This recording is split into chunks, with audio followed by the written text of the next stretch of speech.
My wife must not know anything. Mr. Davies, who had served our family for over 30 years, responded with a single, calm, yet devastating sentence. Across the line, my husband froze, and his perfect, rosy life began to crumble at that very instant. Mr. Cole, Davies's voice was like steel. The missus sold the $5 million penthouse and left last week. My name is Eleanor Vance, and I am 32 years old. I was born the only daughter of the chairman of the Vance Corporation. I grew up wrapped in silk, protected and educated in the best possible environment. I never knew what hardship or struggle was. And I naively believed my life would always be a walk in the park, especially after marrying Ethan Cole. Ethan was my first and only love, 3 years my senior. He was the chief architect at one of the corporation's subsidiaries. He didn't come from a prominent family, but he had talent, ambition, and a sophisticated, handsome appearance. He won my heart with his intellectual charm, his gentlemanly manners, and the promise of a love that transcended material things. My father, a veteran of countless corporate battles, was hesitant at first, but faced with my determination and the exceptional skill Ethan showed at his job, he finally gave his blessing. Our wedding was a lavish event that filled countless pages in society magazines. After the marriage, my father spun off the architecture firm and gave Ethan full management control. It was both a wedding gift and a test. We moved into a penthouse on Park Avenue valued at $5 million, a property my parents had personally gifted to me. In the 5 years that followed, Ethan's firm grew exponentially, making him one of New York's most successful young CEOs. He treated me with exquisite devotion. My life was filled with luxury gifts and extravagant trips. I believed I had the most perfect marriage in the world. Until that fateful night. Ethan came home earlier than usual. In his hands, he held a bouquet of the reddest roses, my favorite. He hugged me from behind and whispered in a tender voice, "Honey, I have to go on an urgent business trip to California tomorrow. A huge project has come up, and I have to supervise it personally. I think it will take about 3 months. Will you be bored all by yourself at home?" My heart skipped a beat. 3 months was a long time, but I was used to his frequent travels. I turned around, wrapped my arms around his neck, and forced a smile. "Your work is the most important thing. Don't worry about me. I'll be fine here with Mr. Davies." That night, he was strangely affectionate. He prepared a candlelit dinner, told me funny stories, and promised that when he returned, we would take a grand tour of Europe. I was completely immersed in his sweetness. Suspecting nothing, I didn't realize it was the final kindness of a traitor, the last supper of a condemned man. The next morning, like the perfect wife I was, I woke up early to make breakfast, personally tied his tie, and meticulously checked his luggage. Just as he was about to get into the car, I handed him my new iPad Pro. "Take this and use it. It'll be more convenient. Your laptop battery has been dying so quickly lately. I have my MacBook at home, so I'll be fine. My wife is the best." He gave me a loud kiss on the forehead and hurried off. I stood at the door, waving goodbye until his high-end sedan disappeared behind the gate. I felt a strange melancholy, but never in my wildest dreams did I imagine that the iPad I had so casually handed him would become the time bomb that would blow my perfect, rosy world to smithereens. That afternoon, after finishing my work, I returned to the empty mansion. Suddenly, I remembered some important design files I needed to send to a partner. I remembered saving them in my photo album. I opened my MacBook, and in that instant, I felt my heart stop. Thanks to the iCloud synchronization, which we had both forgotten to disable, all the photos and data from the iPad I had given Ethan appeared before my eyes.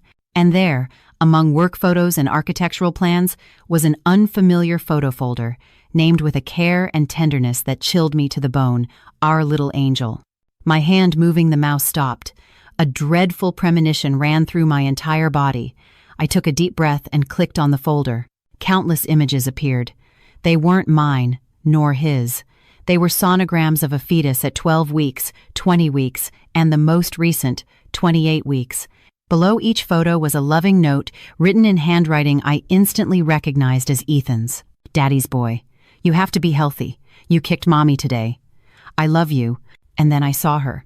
A photo of a young woman smiling happily, cradling her belly and holding the sonogram results. It was her, without a doubt, the beautiful personal assistant Ethan had hired 6 months ago, Chloe. I felt all my strength leave me. My throat went dry, and my ears were ringing. I scrolled through the other photos. Candlelit dinners, trips to luxury resorts, and even starkly intimate images taken in the bedroom of an unfamiliar apartment. But the final blow, the most lethal stab, was in a PDF file saved right next to it. I opened it with trembling hands. It was 2 business-class plane tickets to California. The departure date was that very morning.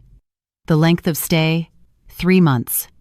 And the passenger names, Ethan Cole and Chloe. At this point, I had no tears left. It was all too clear. The 3-month business trip, the important project, it was all a blatant lie. He hadn't just been cheating on me. He had a mistress, a child with her, and now, with my money, with my family's money, he was taking her to the United States for her to give birth and give his bastard child a perfect start. And I, his legal wife, had been left at home like an idiot, waiting for him. I had become a mere extra in my own marriage. The pain transformed into an icy hatred. I had given him everything: love, trust, a career others could only dream of, and this was how he repaid me. I closed the MacBook. The expression of anguish and despair vanished from my face, replaced by a terrifying calm. I was raised to be a leader, not a victim. I will not break down. I will fight back. I went to the intercom and dialed a familiar number. Mr. Davies, my voice was no longer that of the fragile Eleanor, but that of the true mistress of the house. Come to my office immediately. We have work to do. As soon as I hung up, Mr. Davies arrived. The man who had been with my family since I was a child entered the study. He was a slender man with graying hair, but his back was still straight, and his gaze had always exuded intelligence and loyalty. He saw me sitting motionless in front of the MacBook and saw the photos still on the screen. He said nothing, just sighed softly. In that sigh, there was pity, but also a kind of understanding, as if it were something he had already foreseen. Left alone with the person I trusted most, my facade of composure began to crack. I rested my head on the desk, covered my face with my hands, and burst into tears. I wept inconsolably, like a child. I wept for my deceived youth, for my pure love defiled, for that traitor's unborn child, and for my own stupidity.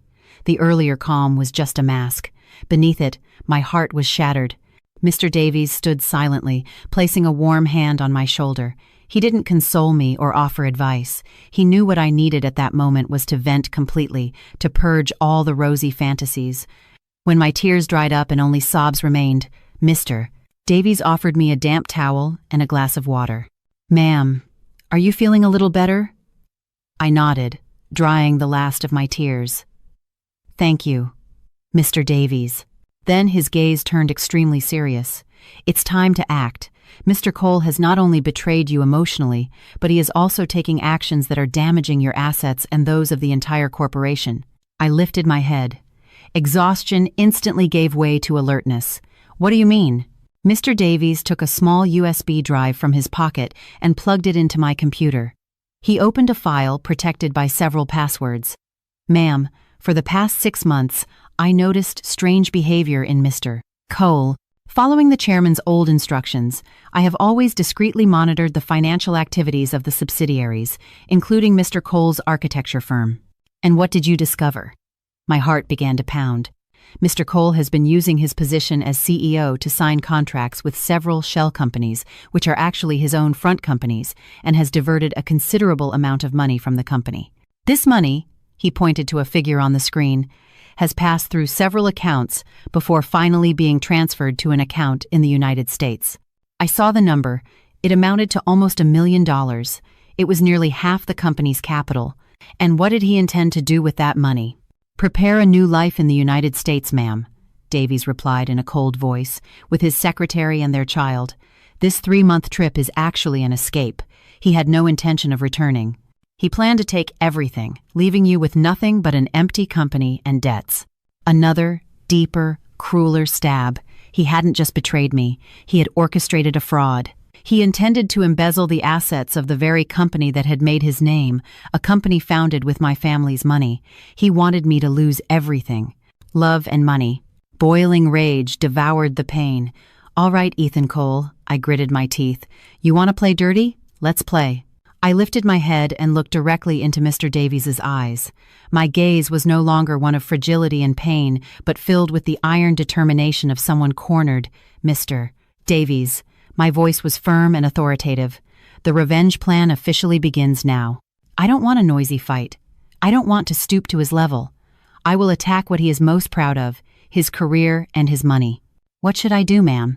Davies asked, with a look that showed he was ready. "First," I said, "contact the best real estate agencies immediately. I want to sell this penthouse right now." "Sell it now?" Mr. Davies seemed a bit surprised. "But if we sell it in such a hurry, it will be difficult to get a good price, ma'am."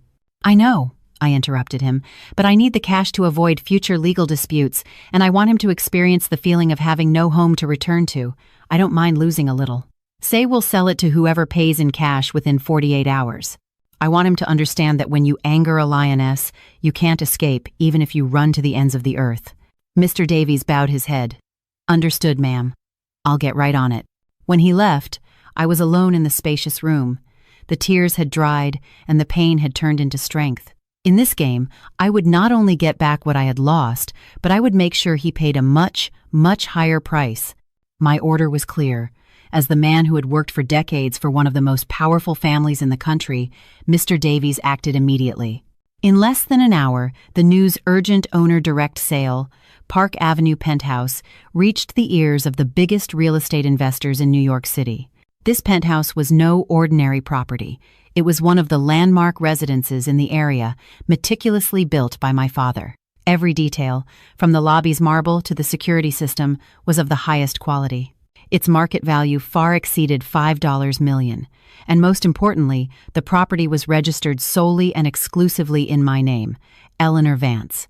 It was a premarital asset, a gift from my parents. That was my best card. The news that such an exclusive property was on the market caused an immediate frenzy, but the conditions I imposed were truly shocking.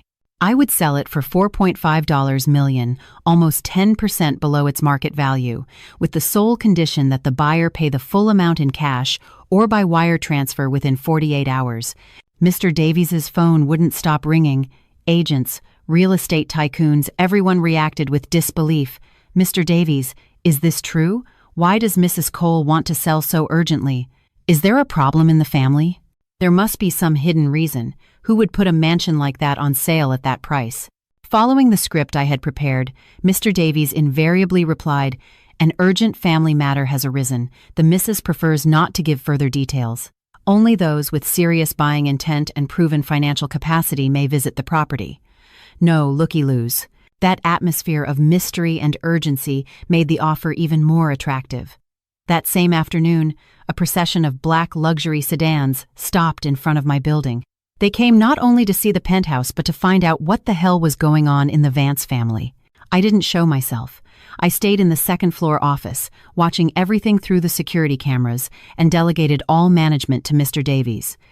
He gave them a tour, showed them the facilities, and repeated over and over the condition of a single payment in 48 hours. Many were reluctant to accept such a strict payment condition, but in the world of the ultra-rich, there are always those who won't pass up such an opportunity. And that very night, a firm candidate appeared, Mr. Sterling, the owner of a major hotel chain and an influential figure in the business world. He inspected the penthouse meticulously without saying a word about the price. He only asked Mr. Davies one question: "Is the lady's decision absolutely firm?" Mr. Davies simply nodded. "Absolutely firm." Mr. Sterling: "Excellent," Sterling said decisively. "Tomorrow at 9 a.m., I will return with my lawyers and a briefcase with the down payment.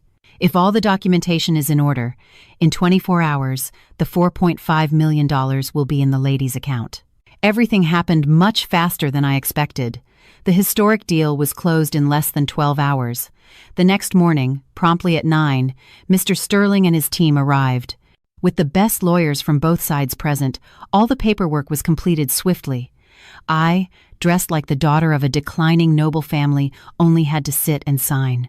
When the last signature was affixed and I received the notification on my phone that $4.5 million had been deposited into my secret Swiss account, I could finally breathe a sigh of relief. The first attack had been a resounding success. I had converted a real estate asset into a massive cash flow, ready for my next move. The news that the $5 million penthouse had sold in a single day spread like an earthquake. The neighbors couldn't stop whispering, "My God, is it true the Vances sold the place? How could it have been so fast? They must be bankrupt." They say her husband's business has failed. Poor thing, so young and already having to sell her home to pay her husband's debts. I heard all those comments as the moving truck arrived. I instructed Mr. Davies to pack only my personal belongings and my parents' mementos. The rest of the expensive furniture, the pieces Ethan had personally chosen, were left behind. I didn't want to take anything that reminded me of that false past. As I walked out the door for the last time, I looked back. This place had been my home, my paradise. Now it was nothing more than an empty memory. But I wasn't sad. I knew this wasn't the end, but the beginning. The beginning of a war I was sure to win. The car that picked me up didn't take me to a temporary residence. We went directly to another luxurious penthouse downtown, one of the properties my father had secretly left me. From here, I would rebuild my life. And from here, I would witness the downfall of the man who betrayed me. But while I was busy with my plans, on the other side of the country in California, Ethan and Chloe were still immersed in their rosy dream, unaware that the home they planned to return to no longer belonged to them. When would Mr. Davies's fateful call come? And how frantic would his reaction be when he learned he had lost everything? My move was quick and silent. While all of New York was buzzing with the news of the express penthouse sale, I was safely settled in a high-security penthouse, a place where neither paparazzi nor private detectives could reach. From its expansive windows, I could see the entire city. But now, in my eyes, New York was not a dazzling metropolis, but a gigantic chessboard, and I was the player moving the most important pieces. Selling the penthouse was just the first move, a preemptive strike to cut off Ethan's retreat. But I knew it wasn't enough. He still had money, other assets in the U.S., and most importantly, the title of my legal husband. I had to tighten the noose, strip him of everything, and leave him no escape. The next morning, along with my legal team, I began to execute the second phase of the plan, asset concealment and freezing. First was managing my huge fortune. Besides the $4.5 million from the penthouse sale, I had the $1 million my parents had given me as a dowry, spread across several savings accounts. In total, nearly $6 million, a sum that would make anyone's eyes pop. I couldn't leave that money in domestic banks. I knew that as soon as Ethan found out about everything, he would frantically try to freeze my accounts and use the law to claim a division of marital property. With the help of the best financial experts from the Vance Corporation, the entire $6 million was discreetly withdrawn and funneled through various investments, stocks, bonds, investment funds in Singapore. Finally, all the capital was legalized and deposited into a secret account my father had opened for me in Switzerland. In just 24 hours, on paper, the Eleanor Vance of New York was practically insolvent. While the funds were being moved, I simultaneously initiated a decisive legal action. Sitting across from my lawyers, I signed the unilateral divorce petition. Accompanying it was not a sentimental lament, but a thick file with the evidence Mr. Davies had collected.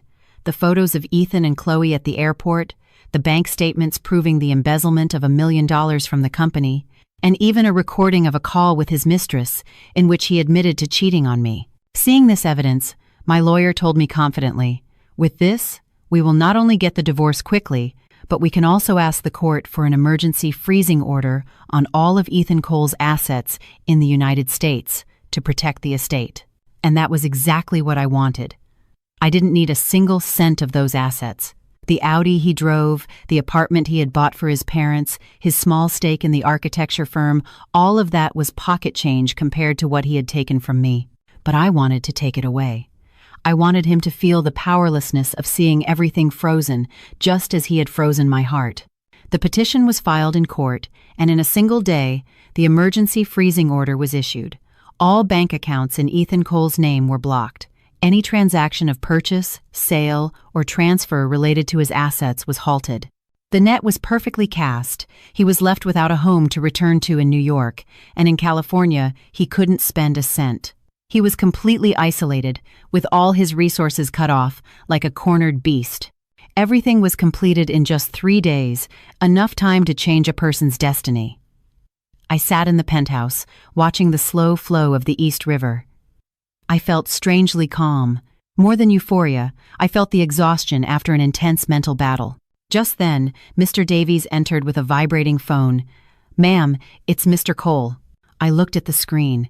It was a call from California. A week had passed since his departure.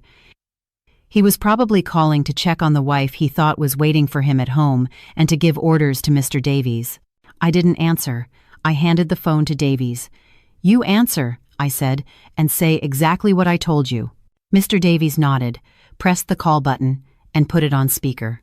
The familiar, arrogant voice echoed from the other side. "Mr. Davies, everything okay at home?" "Yes, Mr. Cole, everything's in order." "Good. Don't forget to be discreet and make sure my wife well, the missus doesn't find out about anything. Tell her I'm very busy in meetings. If anyone asks, that's what you have to say. Understood?"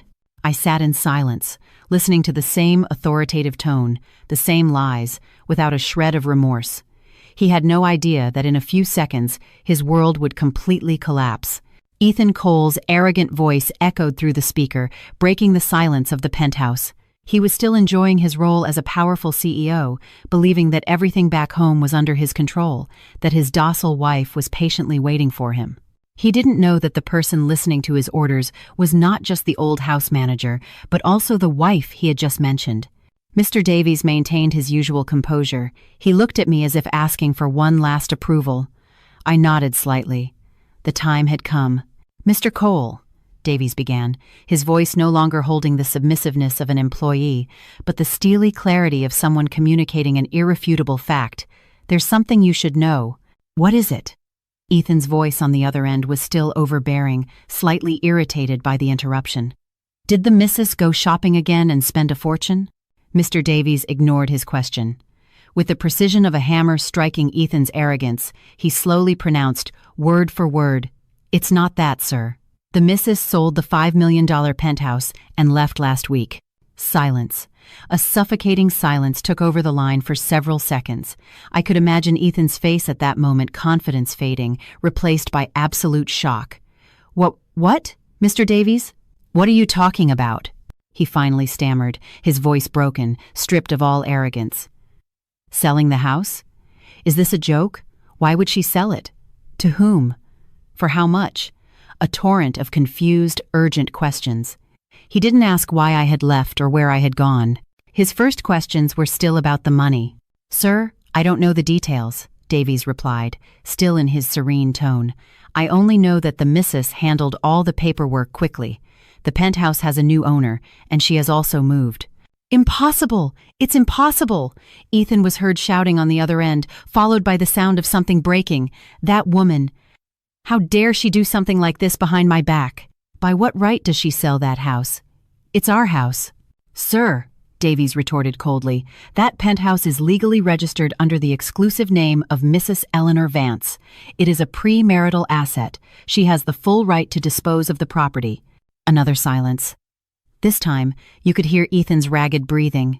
He had hit the wall of the law. He knew Davies was right. That house had always been the biggest asset he coveted, but he could never touch it without my consent.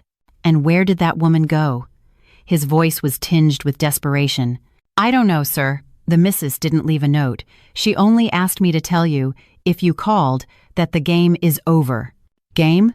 And Davies delivered the final blow. "She also asked me to tell you that she has prepared a surprise gift for you and that you might want to check your bank accounts."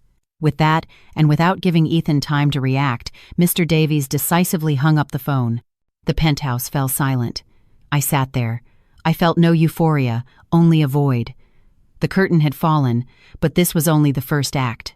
On the other side of the world, in a luxurious rented apartment in California, the real nightmare had just begun. After the shock of the call, Ethan frantically tried to call Davies back, but it was useless. He called me dozens of times, but my phone lay silent in a drawer.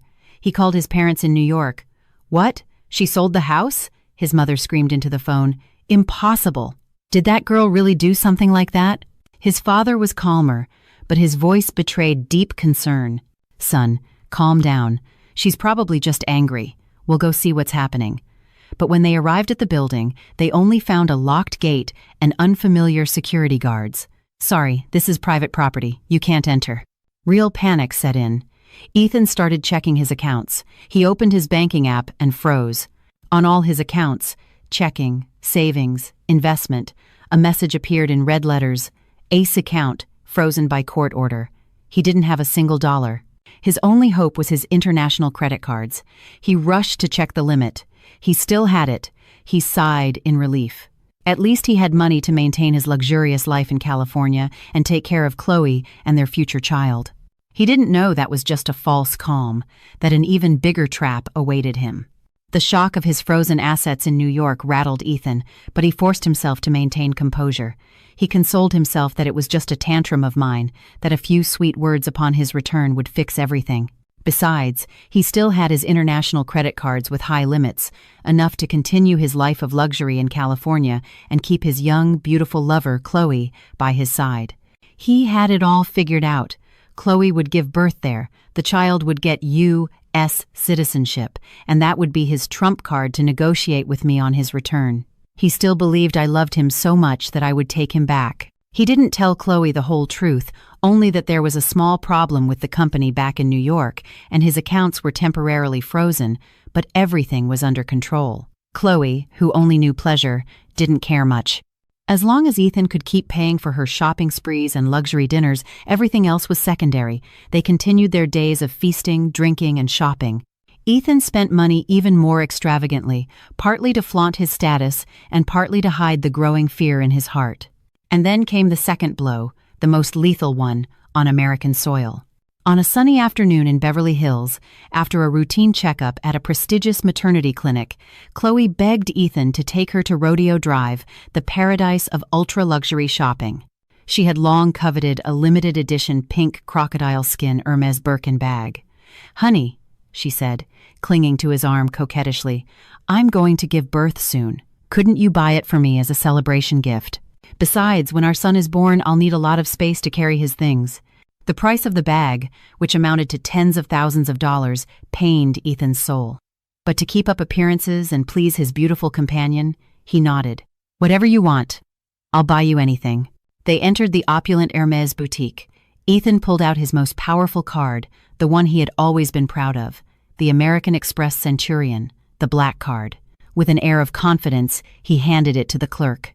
The clerk smiled and swiped the card, but soon the smile faded from his face, replaced by a look of confusion. He swiped it again and again. "Sir?" He looked up with an embarrassed voice. "I'm sorry, but the card has been declined." "Declined?" Ethan froze. "Impossible. Check it again. My card has never had problems." "Yes, I've tried several times. The system indicates the card has been blocked by the issuing bank." All eyes in the store turned to them. Chloe, who was enthusiastically trying on the bag, turned red with embarrassment. "Honey, what's wrong?" she whispered in an irritated voice. "Did you not pay last month's bill?" "Don't be ridiculous," Ethan snapped. He hurried to pull out another card, a Visa Infinite. "Try this one." The result was the same. "Sir, this card has also been declined." At that moment, Ethan truly panicked. Cold sweat beaded on his forehead. He pulled out all the cards from his wallet. All were of the highest tier, but the answer was always the same apologetic gesture from the clerk. All his credit cards, which he believed were unlimited, had been blocked. He couldn't understand it. They were all supplementary cards linked to my primary account. How could I have blocked them? He didn't know that as the primary cardholder, and with the backing of the best legal team, I had every right to do so. If I had let him spend money for a week, it was only to gather more evidence of his lavish lifestyle. "Honey, I'm sorry," Ethan stammered, turning to Chloe. "There must be some mistake with the bank. How about we come back another day?" But Chloe had no patience left. She slammed the Birkin on the counter. "A mistake? It doesn't look like a mistake to me, Ethan. Be honest. Are you really broke?" "It's not that," Ethan hurried to deny. "Then why don't your cards work?" "Don't lie to me." They began to argue in the middle of the luxurious store, under the curious and contemptuous gazes of the other customers. Finally, Ethan had to drag Chloe out of there, feeling ashamed and humiliated. The real nightmare had begun. Without credit cards and with the cash they had brought nearly depleted by days of extravagance, they found themselves trapped in a luxury hotel they could no longer afford. The clinic where Chloe was registered also began to call, demanding advance payment for the maternity package, which amounted to tens of thousands of dollars. The rosy love was quickly replaced by constant arguments over money. "I can't believe you've come to this. You promised me a queen's life. Our son is about to be born. Do you expect me to have him on the street?" Chloe's accusations were like daggers to Ethan's already shattered pride. He had lost everything: his career, his house, his car, his money. And now the mistress for whom he had risked it all was also turning her back on him. But amidst the despair, a thought crossed Ethan's mind. He still had one last card, a card he believed could turn the game around. What would it be? And could it really save him, or would it only sink him deeper into the abyss of desperation? While Ethan and Chloe faced their financial nightmare on American soil, back in New York, I was executing the next phase of my plan, the perfect disappearance. After selling the penthouse and freezing Ethan's assets, I didn't return to my father's main residence. I knew it would be the first place Ethan and his family would look for me. Instead, I moved with Mr. Davies into another penthouse, one of our family's secret real estate holdings, located atop an ultra-secure tower in the heart of the city with multiple security systems. The first thing I did upon arriving at my new home was to break the old SIM card that contained all my past contacts. I started using a new phone number known only to Mr. Davies, my father, and my legal team. I also deleted all my social media accounts. The devoted wife of CEO Ethan Cole, the magnate's daughter Eleanor Vance, had officially vanished from the world. I didn't do it out of fear. I did it so Ethan would experience the extreme terror and powerlessness of not being able to find or control me. I wanted him to live tormented by questions. Where am I? What am I doing? And what will be my next attack? And his terror arrived sooner than I imagined. After the shock of his blocked cards in California, Ethan tried to call me frantically. Dozens, hundreds of calls to a number that no longer existed. At first, his text messages were filled with insults and threats. "Eleanor, what the hell are you doing? Unblock the cards right now. You think you scare me with this? Don't cross the line." But as the response was absolute silence, his tone began to change. The arrogance disappeared, replaced by confusion. "Eleanor, I'm sorry. Where are you? Please answer. I was wrong. Come back, let's talk. We can fix everything." And finally, desperation set in. "Please, please answer me. I really don't have a single cent. Chloe is about to give birth. You can't be this cruel." I read those messages, which Mr. Davies forwarded to me through a tracking system, without any emotion. Cruel? Compared to him abandoning me, my actions were of infinite mercy. Unable to contact me, Ethan started calling our mutual friends, but they had all received the same instructions from me. "I'm fine, but I don't want to be disturbed." No one knew where I was, and no one could give him any information. It was like he was screaming into a void. At the same time, my father and Mr. Davies were making quiet moves, not just recovering funds but initiating a deliberate rumor campaign. It was skillfully leaked in business circles that Ethan's company was drowning in debt and on the brink of bankruptcy. The remaining partners, who had not yet been affected by the fund recovery attack, began to get restless and think about pulling out. Ethan's already shaky company was now truly on the verge of collapse. From the distance of California, Ethan could only watch helplessly as his empire crumbled on his phone screen through the increasingly scarce calls from the few employees he had left.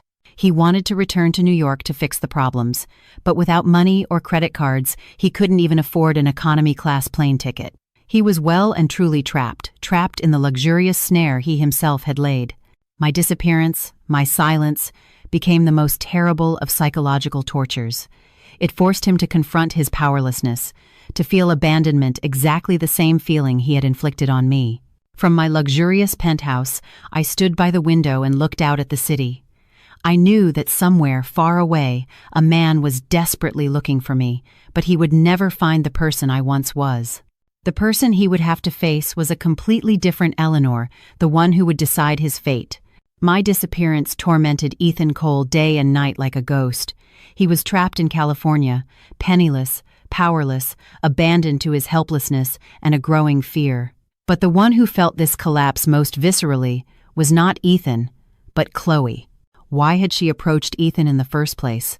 For his dazzling appearance, his high-end sedan, his luxury gifts, and the promise of a future as the wife of an important man. If she had agreed to get pregnant and follow him to a strange state, it was for the promise of an opulent life and the guarantee that her child would have a bright future and a vast fortune. But now all those promises were shattering before her eyes. Chloe's dream of a fairy tale life had turned into a nightmare in the blink of an eye. They were kicked out of the five-star hotel for non-payment and had to move into a cheap motel in a rough neighborhood. The international maternity clinic where she was registered kept sending bills, threatening to deny her care if she didn't pay the exorbitant delivery fee up front. Dinners at luxury restaurants were replaced by instant noodles and fast food. Chloe, the pampered influencer, had never known scarcity. This sudden change was something she simply couldn't bear. The rosy love instantly turned into constant fights. "Ethan, look at yourself," she screamed in the cramped, musty room. "What did you promise me? You said you would give me a queen's life. And now what? We have to live in this dump, and we don't even have money for formula." "Shut up!" Ethan had no patience left either. He snapped. "You think I want to be like this? I'm trying to fix it." "Fix it how?" Chloe sneered with palpable contempt. "Sitting here, pulling your hair out and making calls that no one answers. Ethan, I don't care who your wife is or what she does. I only know that our son is about to be born, and you have to take responsibility." She began to make her own demands, those of a cornered person who can only think of herself. "There are only two options now." Her voice became resolute. "First, you call your parents and tell them to sell their house, their land, whatever, and send us the money. Second, you sell your shares in the company immediately." "Are you crazy?" Ethan yelled. "Where are my parents going to get money? That house is all they have, and my shares are all frozen. How am I supposed to sell them?" "I don't care!" Chloe screamed through tears. "That's your problem. If you can't take care of your son and me, don't blame me. I'm not letting my son be born in a place like this." She began to pressure him. She threatened to leave, to get an abortion. She used the child in her womb as a tool to blackmail the man she had once sworn eternal love to. Ethan was completely cornered, caught between two fires. On one side, a missing wife with an immense fortune. On the other, a pregnant and increasingly desperate mistress. He tried to call his parents, but only received laments and cries. They too were ruined, enduring the mockery of their neighbors. Desperate, Ethan did something crazy. He went to illegal loan sharks run by gangsters in the local community, pawned his passport, and signed a loan with exorbitant interest rates, just to get some temporary money to calm Chloe down and pay the hospital bills. He didn't know that this act was the final shovelful, the one that would dig his own grave. He had backed himself into a corner, a path on which he would have to pay a much higher price than just the loss of money. Back in New York, through Mr. Davies's information network, I was aware of all his movements, his debts, Chloe's betrayal, and Ethan's resort to loan sharks. I didn't intervene. I just watched in silence. It was the karma they had to endure themselves. The ship of their love had been built on lies and materialism, and now it was slowly sinking in the middle of the ocean. While Ethan was drowning in debt to loan sharks and enduring his mistress's pressure, I, in New York, decided it was time to deliver the final blow. He was financially ruined and emotionally shattered. It was time to completely demolish the last thing he had left, his reputation as a talented CEO and the architecture firm he was so proud of. I didn't act directly. My father and I planned a more sophisticated attack, using the dirtiest weapon, the media game. The same weapon men like Ethan used to use would now be turned against him. Through several anonymous internal sources, Mr. Davies skillfully leaked information to several tabloids and social media pages specializing in sensational gossip. The information was not the whole truth, but a deliberately distorted half-truth. Architectural CEO Cole embezzles $1 meter from firm, flees to California with Mistress. Ethan Cole, the true face of a scammer who abandons wife, flees with company money to start new life. Alongside these inflammatory headlines, incomplete but very convincing evidence was presented. The photos I had provided of Ethan and Chloe cozying up at the airport, some excerpts of the overseas transfers of part of the $1 million he had embezzled, and anonymous testimonies from former employees describing the CEO's luxurious and dissolute life. A perfect narrative was built, an incompetent CEO who used his charm to scam, who ran off with all the company's money, leaving behind confused and crisis-stricken shareholders. The media storm was brutal. The public, who had been wondering about the sudden collapse of Cole architecture, now had an answer. The outrage was massive. People branded Ethan a scoundrel, a con artist, a modern-day Don Juan. The consequences came faster than the news itself. The other shareholders of the company, who had invested their money in Ethan's talent, were furious when they read the news. They realized they had been deceived. They gathered at the company headquarters, demanding explanations and the return of their investment, but only found empty offices and bewildered employees. The partners, who were still hesitant now, found a clear reason to break their contracts. They massively canceled their agreements and initiated lawsuits for damages. The ship named Cole Architecture, which already had a leak, was now shattering against the waves. In California, Ethan could only watch helplessly on his phone screen as his empire of smoke collapsed. He tried to call, to explain. "It's not true. I haven't fled. She set me up." But no one believed him. In their eyes, he was just a scammer making excuses. His parents also wept helplessly. They tried to explain to neighbors and relatives, but only received scornful looks and whispers behind their backs. Like father, like son. The whole family are scammers. The humiliation and disgrace were total. They had lost everything. Not just money, but also honor, which for them was more valuable than life. Meanwhile, I watched everything in silence from my penthouse. I only felt a cold sense of justice. It was the price of betrayal. He had tried to build a brilliant future on my pain, so now he had to sink into the ashes he himself had created.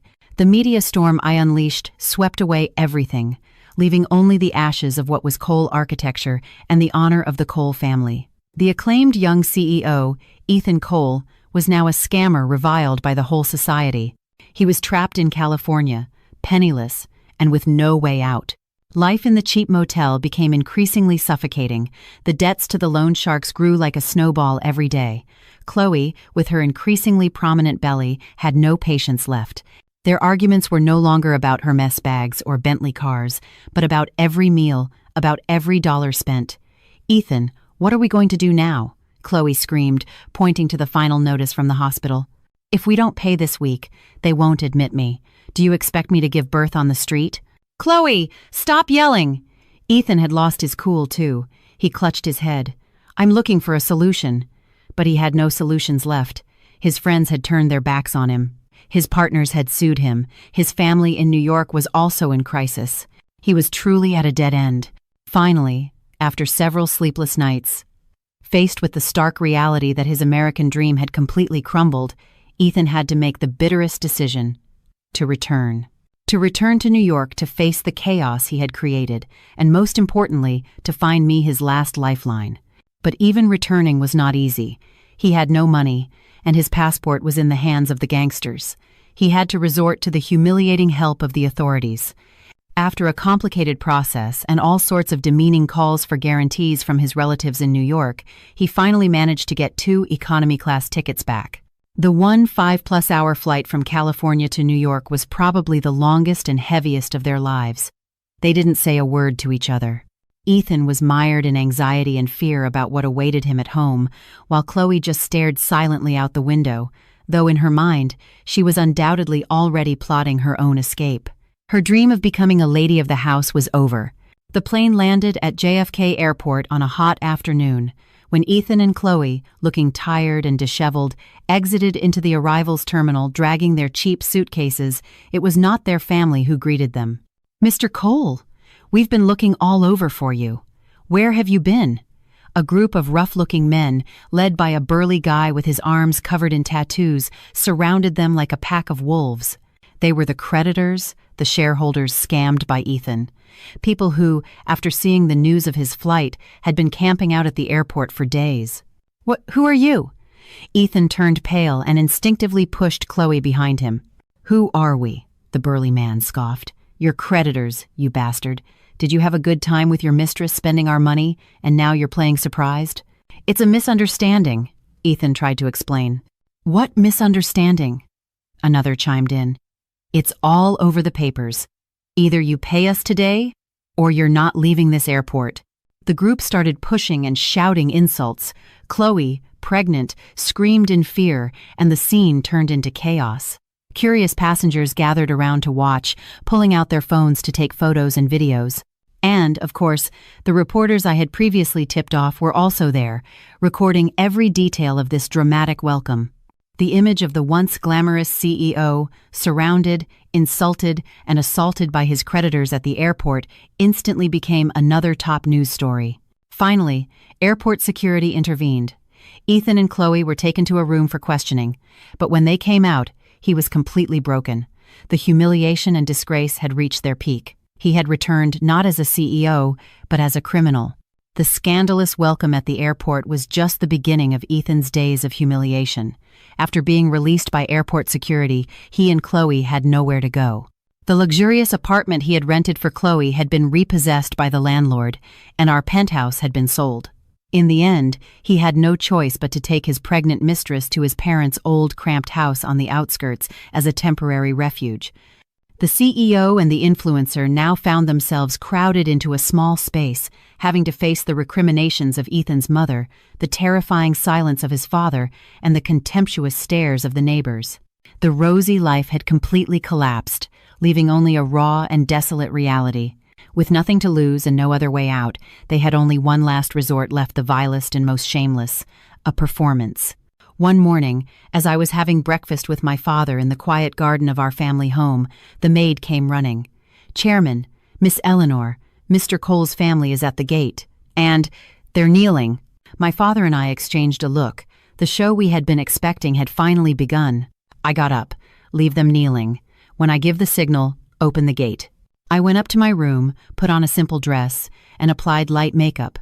I didn't want to appear as an authority figure, but as a wounded wife, to see how far they were willing to take their act. Through the security cameras, I saw them kneeling in front of the mansion's gate. Ethan, his mother, and his father. Mrs. Cole was crying loudly, wailing to the curious onlookers who had gathered. "Oh, my God. My daughter-in-law left home angry with my son. Now he's come to ask for her forgiveness, and they won't even let us in. What a miserable life I have." They were trying to use public opinion, the compassion of strangers, to pressure me. It was a truly dirty tactic. After nearly an hour of this spectacle, when a good crowd had gathered, I signaled the guard to open the gate. They were led into the living room. As soon as they saw me, all three ran towards me. Ethan knelt and grabbed my legs. "Eleanor, I was wrong.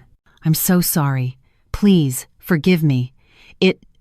It was all that woman's fault, Chloe. She set me up. That woman bewitched me. I only love you." His mother also pleaded through sobs. "Eleanor, please, forgive our son. He's young and foolish.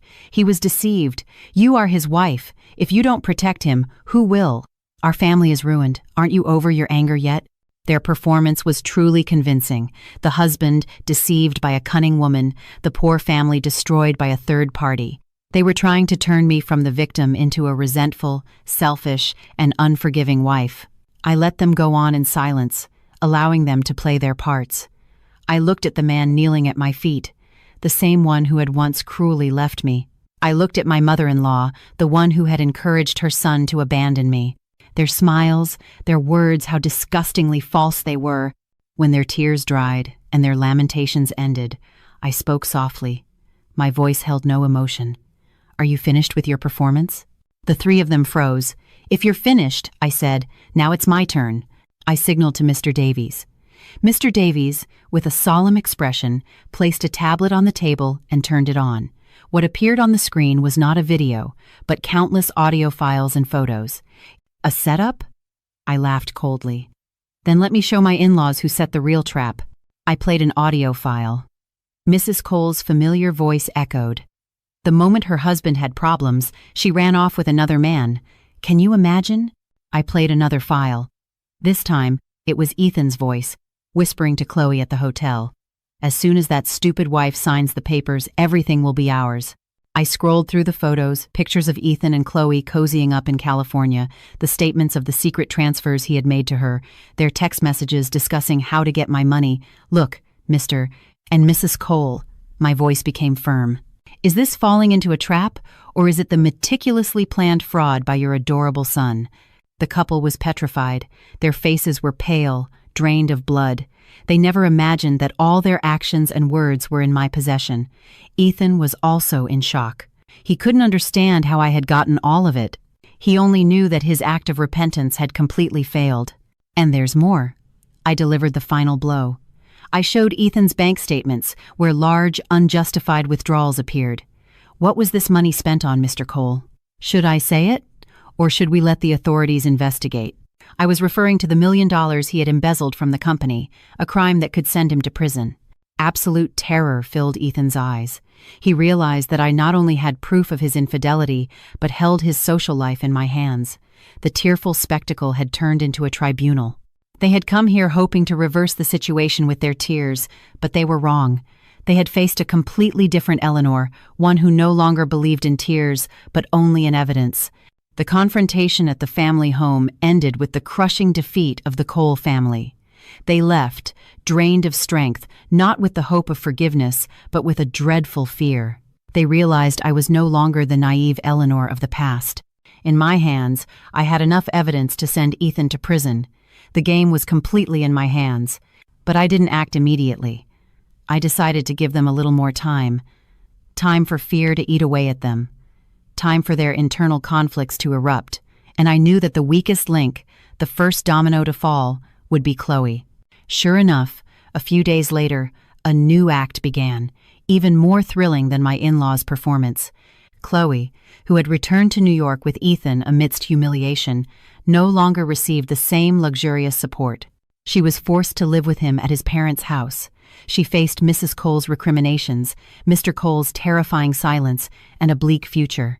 The child in her womb was growing, the due date was approaching, but there was no money in sight. Her dream of becoming the wife of a young CEO had shattered, and when a pragmatic woman doesn't get what she wants, she becomes very dangerous. She began to pressure Ethan. "Ethan, what about the money? You promised you would take care of our son and me. Now you expect me to give birth in this rundown house? I'm also looking for a solution." Ethan, already broken, felt even more helpless under his mistress's pressure. "Just give me a little more time." "Time? I don't have any more time," Chloe screamed. "If you can't do it, I will." And her way of doing it was to bite the hand that once fed her. One morning, I received a call from an unknown number. "It's me, Chloe." Her voice on the other end was no longer flirtatious, but cold and calculating. "What do you want?" I asked. "I want to see you. We have a common enemy, don't you think? We could collaborate." I couldn't help but laugh. Collaborate. How ridiculous. But I agreed. I wanted to see what this cunning fox was up to. We met in a discreet coffee shop. Chloe looked more haggard, but her gaze was still sharp. She got straight to the point. "Eleanor, I know you want to corner Ethan, and I have something you need." She placed her phone on the table. "In here," she said, "is all the evidence of his illegal dealings, ghost contracts, money laundering, bribes to partners." Once, very proud, he told me everything. He didn't know I was recording. I was stunned. I never imagined she was so calculating. She had been preparing her own escape route for a long time. "Why are you giving this to me?" I asked suspiciously. "Because he betrayed me," Chloe said with resentment. "He promised me a future, but now he's dragged me into a dead end. I'm not going to stand by and do nothing. I need money, compensation for my youth, and a lot of money to raise this child." She looked at me directly. "Give me $300,000. In return, I'll give you all this evidence. With it, you can ruin him socially, even send him to prison, and I'll take the money and disappear from here forever." It was a very fair deal. I looked at her, young and beautiful, but with a soul stained by money. I felt contempt, but also a little pity. However, I didn't accept. Do I look that stupid? I laughed coldly. I don't need to spend a single cent to buy something like that. With the evidence I already have, if I present it in court, he'll be in enough trouble already. And you, as an accomplice, won't get away scotangent-free either. Chloe's face turned pale. She didn't expect me to be so firm. But I continued, "I can give you another option. Instead of selling the evidence to me, why don't you use it to talk to him directly?" Chloe's eyes lit up. She understood my intention. and so began the spectacle of cannibalism. That same afternoon, Chloe met with Ethan. She no longer cried or pressured him. She simply placed the phone on the table and played a recording of his money laundering transactions. Ethan froze. He never imagined that the mistress he trusted so much would stab him in the back. "Choose." Chloe's voice was icy. "Either you give me $700,000 as compensation, or tomorrow morning, all of this will be on a police inspector's desk." Ethan completely broke down. Without money or power, he was now being blackmailed by his own mistress. He tried to plead, to promise, but Chloe no longer believed a word he said. The fight between the two traitors reached its peak. They insulted each other, humiliated each other, and even came to blows. Mr. Davies, who was always watching silently, recorded the whole scene. The two people who once desired each other in luxury hotels now tore each other apart like beasts over money. It was human betrayal in its rawest form. The love built on lies and materialism could only end in betrayal and hatred. The fight between Ethan Cole and Chloe was like a tragicomedy. Those who were once allies in deceit were now devouring each other. Cornered, Ethan didn't have the money to meet Chloe's demands. He sold the few valuables he had left. He even borrowed more money through unofficial channels, but it still wasn't enough. Desperation and pressure turned him into a completely different person, constantly living in fear and paranoia. While they were busy destroying each other, my divorce trial with Ethan was officially held. That day, I walked into the courthouse. I was no longer the hurt or hate-filled Eleanor. I only felt a strange calm. I was not there for revenge, but to close a wrong chapter of my life. Ethan also attended, but he was just a shadow of his former self. Haggard, with sunken eyes and a lost look, he sat on the opposite side, unable to look me directly in the eyes. The trial was quick, thanks to all the irrefutable evidence my legal team presented, from the photos of infidelity to the statements of the company's fund embezzlement to the promissory notes he himself had signed. All of Ethan's defense arguments became useless. His lawyer tried to argue that marital assets should be divided and that Ethan's career was also part of the assets built during the marriage. But my lawyer refuted it immediately. "Your Honor," his voice was firm, "as we have demonstrated, Mr. Cole's career is entirely due to the planning and support of my client's family. It was not a joint work achievement, but part of a test in a failed marriage. Furthermore, with his acts of infidelity, betrayal, systematic fraud, and asset embezzlement, Mr. Cole has gravely violated the laws of marriage and family, causing irreparable moral damage to my client." Finally, the court's ruling was clear and decisive. The court granted my divorce petition. Full custody of our son was granted to me. Ethan would have no visitation rights until he demonstrated psychological stability and a change of attitude. As for the assets, the $5 million penthouse and my entire dowry were recognized as premarital separate property, granting me full ownership. The nearly $1 million Ethan had embezzled from the architecture firm were confirmed as a personal debt, and he was ordered to reimburse it to the company, which was now my property. Upon hearing the sentence, Ethan did not react. He just sat with his head down, like someone who has accepted their fate. He had lost everything, not just his wife and son, his career and money, but also his future. With this sentence, he not only left with empty hands, but was burdened with a massive debt he would probably never be able to repay. I had achieved a perfect legal victory, but as I left the courthouse and breathed the fresh air, I felt no joy. I felt empty. The war was over, but the scars remained. The divorce trial ended, but its aftermath lingered. The lives of the people who had crossed mine now took dark turns of their own choosing. Karma, like the most patient creditor, came knocking on each door. The first to face it was Chloe. After unsuccessfully trying to extort Ethan and realizing the luxurious ship she was on had completely sunk, she quickly sought an escape route. But she underestimated the ruthlessness of the loan sharks.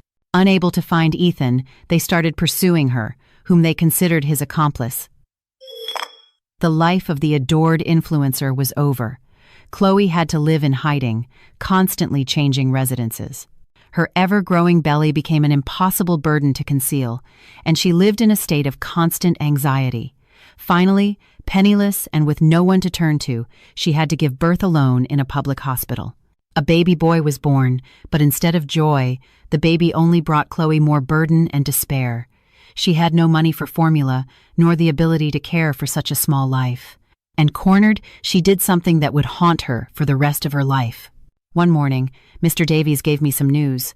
A newborn baby had been found abandoned at the doorstep of Ethan's parents' house in their small town, along with a brief note from Chloe. In the letter, she claimed the child was Ethan's blood and left his upbringing in the family's hands. She wrote that she had nothing left to lose and was going to a place far away. Ethan's parents, already devastated by their son's downfall, faced a new tragedy.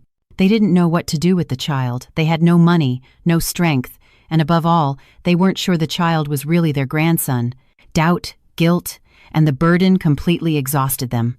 And finally, karma found Ethan Cole. After months on the run, hungry and terrified, he was arrested not for the debts to the gangsters, but for another crime. With the evidence I had provided about the embezzlement of $1 million from the company's funds, the police had put out a warrant for his arrest for misappropriation. The photo of his arrest in the newspaper surprised me. The man in the photo was gaunt, dark, with an unkempt beard and hair and a lost look. Not a trace of the glamorous, sophisticated CEO he had been remained. He had paid too high a price for his mistakes. The subsequent sentence was 12 years in prison, a just sentence for endless greed and betrayal. When I learned he had gone to prison, I felt nothing, neither euphoria nor pity. To me, Ethan Cole died the day he left me in that hospital. Now he was just a name from the past, a costly lesson I would never forget. I could completely close the old chapter of my life, but the image of the innocent, abandoned child haunted my mind. The child was not to blame. He shouldn't have to pay the consequences of his parents' mistakes. After several sleepless nights, I made a decision. I did not meet with the Cole family. Simply, silently, through the charitable foundation our corporation sponsors, I sent a monthly allowance for his support. It was not a large amount, but it was enough for the child to live without want and receive a proper education. I didn't do it for Ethan, nor because I was a saint. I did it for my conscience as a human being and because I didn't want another child to grow up in lack and resentment. I never revealed who the benefactor was. I just wanted to be a silent guardian, ensuring that child had a better future. My life gradually returned to a calm course. My work at the corporation was going better and better. My son was growing up healthy and happy. He was my whole world. But sometimes, in the quiet nights, I wondered if my heart, after all this storm, could ever accept a new love, or if the scar of betrayal would remain there forever as an indelible warning. 3 years passed since that fateful trial. 3 years. Enough time for the raging waves to calm and the deepest wounds to heal. My life had finally found true peace, a peace I once thought I would never reach. I was no longer the Eleanor living in an ivory tower, nor the Eleanor consumed by hatred. I was a mother, a businesswoman, and a woman who was learning to love herself again. Under my and my father's leadership, the Vance Corporation grew even stronger. But my greatest success did not lie in revenue figures or multi-million-dollar real estate projects. My greatest success was my son. He was a smart, mischievous, but very loving boy. He was the little sun that lit up my entire world. I dedicated all my free time to him. We read together, built castles with Legos, and walked in the park every weekend. I wanted to make up for everything, for him to grow up in an environment filled only with love and security. As for Ethan and Chloe's son, I continued to support him discreetly through the foundation. The boy was growing up with his grandparents in their town. According to what I was told, Mrs. Cole had changed a lot after everything that had happened. She was no longer greedy or arrogant. She just lived quietly, pouring all the love she had left into caring for her unfortunate grandson. Perhaps that was her form of atonement. I thought my life would go on this peacefully, just me and my son. The wound of betrayal had scarred over, but it still left me with a fear of new relationships. I had built a solid wall around my heart, until one day a man appeared who patiently melted that wall of ice. His name was James, the chief architect on a major project our corporation was collaborating on. He was not handsome and romantic like Ethan. He had a mature, calm appearance, with a kind smile and eyes that spoke. We met in a tense meeting. While I was harshly refuting a design proposal, he did not argue. He just listened silently and then presented a completely new proposal that not only solved all the problems I had raised but far exceeded my expectations. His talent and humility attracted me. We started talking more, not just about work. He told me about his travels and his passion for photography, and I told him about my son and the bakery I dreamed of opening. With him, I felt a strange calm. He didn't try to win me over with grand words or expensive gifts. He was just there listening, understanding, sharing. He knew my past. In New York, everyone knew it, but he never asked or showed pity. He only looked at me with respect. "You were very strong," he told me once. "Anyone who has gone through what you went through and stood up deserves to be happy." Our feelings grew naturally and slowly, like a stream making its way through rocks. And what moved me most was how he treated my son. He didn't try to replace a father figure. He simply approached the boy as a big friend. He taught him how to build models, they played soccer together, and he told him stories about the stars. My son, who was very shy with strangers, became especially fond of him. One weekend afternoon, while the three of us were flying a kite in the park, my son suddenly asked me, "Mommy, can Uncle James always come over to play?" I looked at James, and he was looking at me too. In his eyes, there was expectation and hope. I smiled, a sincere smile that came from the heart. I stroked my son's head and said, "If my son likes him, of course he can." Happiness sometimes comes at the most unexpected moments, in the simplest ways. My story should probably end here, with a happy ending, but life always has unexpected chapters. A few months later, one day before the holidays, while I was at the supermarket with James and my son, I saw him again, Ethan Cole. He was working as a security guard at the supermarket, a haggard man in a baggy uniform, his face marked by hardship. He saw me too. He saw me happy next to another man, while my son, sitting on that man's shoulders, laughed and chattered cheerfully. He quickly turned his head, trying to hide in a corner as if fleeing from his own past. Our eyes didn't meet, but for an instant, in his slumped shoulders, I saw it all: regret, nostalgia, and a pain that would never go away. I said nothing. I just squeezed James's hand tightly and continued walking with him and my son. The past was truly behind me. Everyone has their own path, their own choices, and the price to pay for them. I chose to forgive, not for him, but for myself. I chose to move on, not to find a replacement, but to find true happiness. And I found it. Happiness was not a destination, but a journey. And on that journey, I learned to love, to trust, and most importantly, to stand up stronger and firmer every time I fell. I looked at my son, who was laughing heartily, and at the kind man by my side, and